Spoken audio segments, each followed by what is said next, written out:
Hi guys, my name's Cullen. Welcome back to another episode with Built to Venture. Today we're going to be going over how I modified a ARB bumper to fit my Toyota T100. Now, a few things to note before we get started.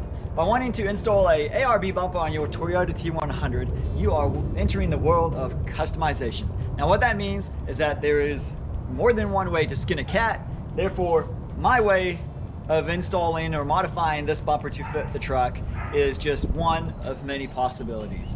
The intent behind this video is to provide a little bit of insight into what I did, and maybe you can either apply that same idea to your truck or tweak it to fit your needs. My truck has the straight axle swap, meaning it's a heavily modified vehicle and it is different than the majority of Toyota T100s out there. But you can still apply the same design concept I used to do it to a standard T100. If you see anywhere I could improve my design, especially when it comes to saving weight, please put that in the comments below.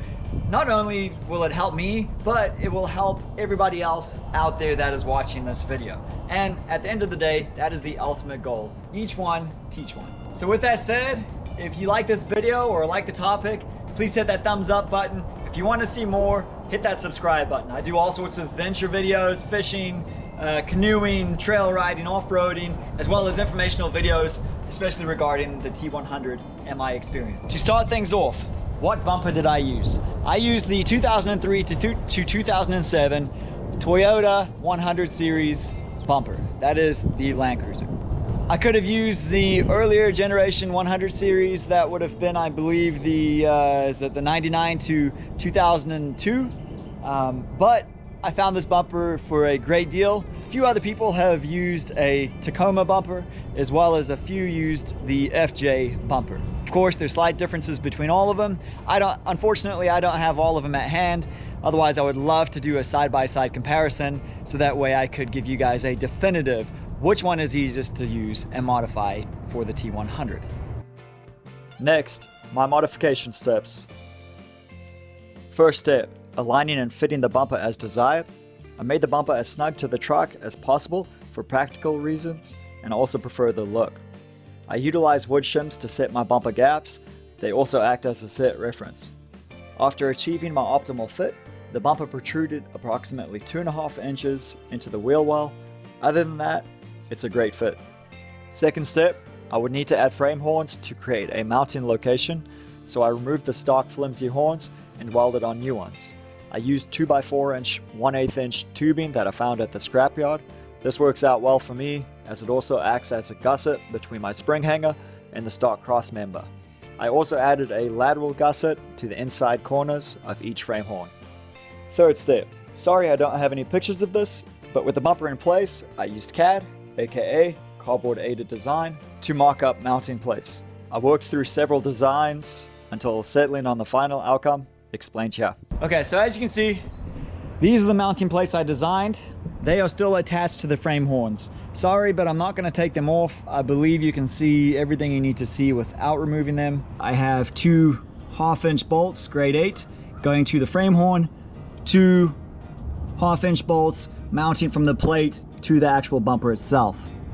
You can see where the 2 bolts go that secure the bumper to the mounting plates. One more thing to mention, I do not have the stock ARB mounts. They did not come with the bumper that I purchased.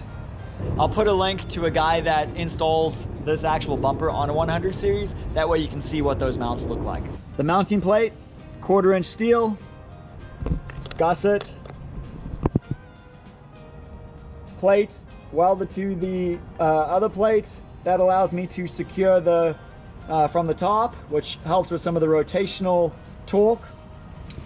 I have used a sleeve to prevent the tubing collapsing when I secure these 2 bolts.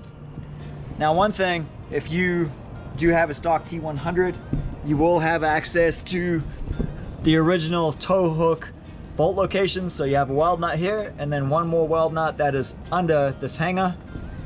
That is a place you could use to mount your custom brackets if need be, or that is 2 weld nuts that you can use the ARB mount brackets to secure them to, with some modifications apparently. Fourth step, With the bumper mounted and final fitment confirmed, I took approximately 2.5 inches off the bumper where it protruded into the wheel well. I angled the cut and welded plate back onto it to give it a factory look. At this point, I have had this bumper on the truck for over a year and a half, or roughly a year and a half. I have knocked into a few trees with it. I've had numerous heavy pulls pulling from the front as well as directional. So far, from a structural standpoint, I have had no issues. This is a quick sort of panoramic shot, just so you can see the profile from a different perspective, or all perspectives.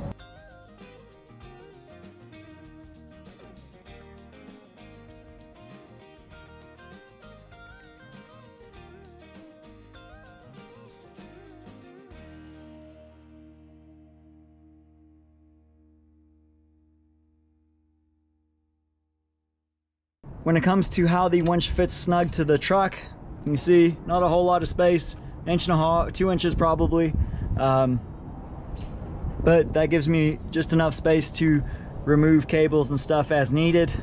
All right guys, that's it for this video. I've tried to keep it short and informative. I hope that you guys can use some of the information.